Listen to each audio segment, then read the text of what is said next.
surrender, and I will surrender at that time. All I can tell you all is that I have not applied for any pardon.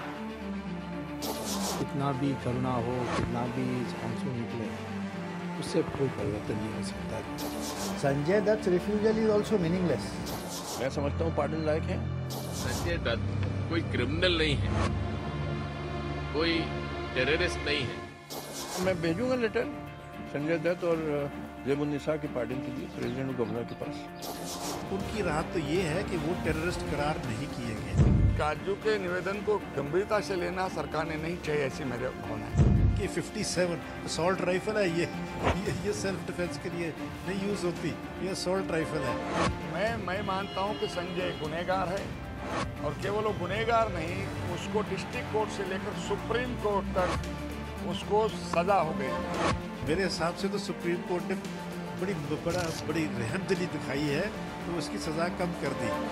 फैसला अदालत करती है और अदालत के जो भी फैसले होते हम उसकी इज्जत करते, उसका एहतराम करते। सुप्रीम कोर्ट ने जजमेंट में अब साफ कह दिया कि जो सार्वजनिक विषयों पर आप किसी को रिहा करोगे या क्षमा करोगे, उसके लिए सार्वजनिक या आम पब्लिक का भला ही होना चाहिए।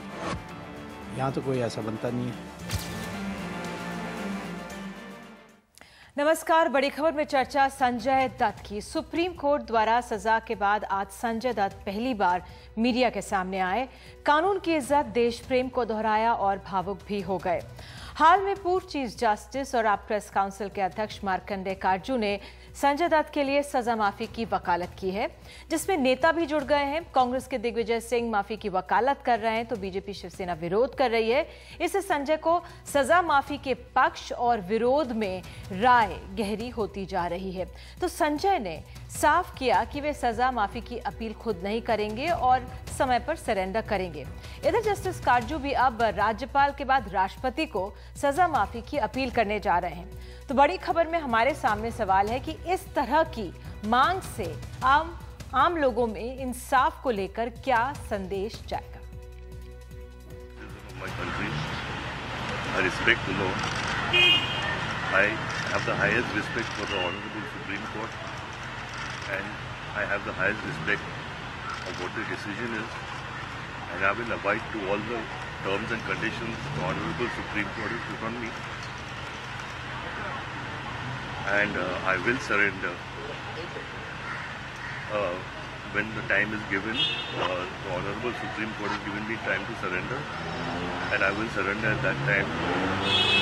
All I can tell you all is that I have not applied for any pardon.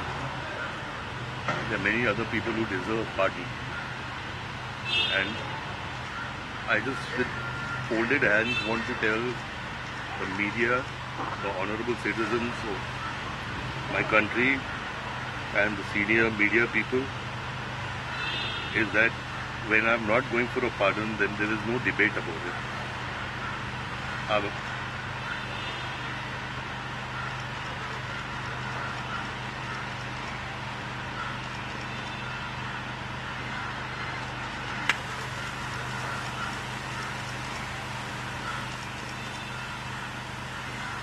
Right now, I'm a shattered man. My family is shattered. It's very, very tough times in my life, in our lives. I want to thank everybody who supported us and supported me. And I just want to tell everybody from the media is that I've got a few days left. I want to finish. I have a lot of work. I have to finish all that work. I have to spend all this time with my family. So I, with folded hands, tell you all is that just let me be in peace till the time I go in. I love my country and I love the citizens of my country and I love India. I love it. Thank you.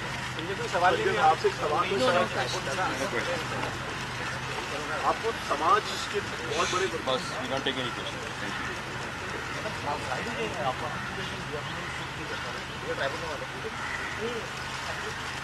तो बड़ी खबर में अब सबसे पहले बात justice Markande काटजूद से। मार्कंडे जी, आपसे पहला सवाल हमारा यही है कि आपने संजय दत्त का बयान सुना। संजय ने जो बयान दिया है, उन्होंने कहा कि मैंने माफी की अपील नहीं की है, ना ही मैं करने जा रहा हूं, तो इस पर बहस भी नहीं होनी चाहिए। इस पर आप क्या कहेंगे? संजय दत्त ने ये क्यों बयान दिया मुझे नहीं मालूम। उन्होंने मुझसे बयान देने के पहले कोई बात भी नहीं की थी, और बल्कि जो मैंने पहले अपील दी थी उनके माफ़ी के लिए, वो भी ना उनके कहने पे दी, ना उनके किसी रिश्तेदार के कहने पे दी। तो हो सकता है वो भावुक हो गए हैं, नेचुरली इतनी बड़ी दुविधा में हैं। मगर मैं तो अपील करूंगा, बल्कि मेरी अपील तैयार हो गई है, ड्राफ्ट वो टाइप होके आ रहा है, उसको फाइनलाइज करके मैं आज ही भेज दूंगा राष्ट्रपति जी को। अपील की बात थी, लेकिन अब जो टेक्निकल वो है, इसमें अब आपको राष्ट्रपति को अपील करनी है, तो उसके लिए आपकी तैयारी हो रही है? क्योंकि मुझे ये बताया गया कि ये राष्ट्रपति को जानी चाहिए, न कि गवर्नर को। मैंने पहले गवर्नर को भेजी थी, तो इस बार मैं राष्ट्रपति जी को भेज दे रहा हूँ ताकि वो टेक्निकल ऑब्जेक्शन ना हो। सर, इसमें सवाल ये भी उठता है कि एक तो आप सजा माफी की बात करें, लेकिन संजय को एक लीगल राय भी दी जा सकती थी। क्या एक रिव्यू पिटिशन की राय सलाह आप उनको दे सकते थे? क्योंकि उसके बाद एक क्यूरेटिव पिटिशन भी होती है, जो एक बड़ी बेंच होती है। क्योंकि एक तरह से जब सुप्रीम कोर्ट ने भी माना है कि सेल्फ डिफेंस में ये किया गया, और जिस तरह से हमारी सेक्शन 96 IPC है, उसके तहत nothing is an offence when is done in the exercise of the right of private defence, तो ऐसे में संजय रिव्यू पिटिशन भी दे सकते थे। रिव्यू फाइल कर सकते हैं, रिव्यू का प्रोविजन है, मगर नॉर्मली रिव्यू पिटिशंस 99.9% रिजेक्ट हो जाती हैं।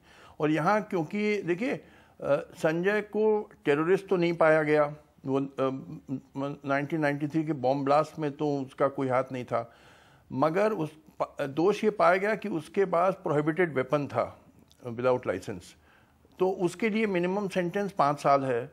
तो वो वही सुप्रीम कोर्ट ने सुनाई है, वो आर्म्स एक्ट में मिनिमम सेंटेंस है।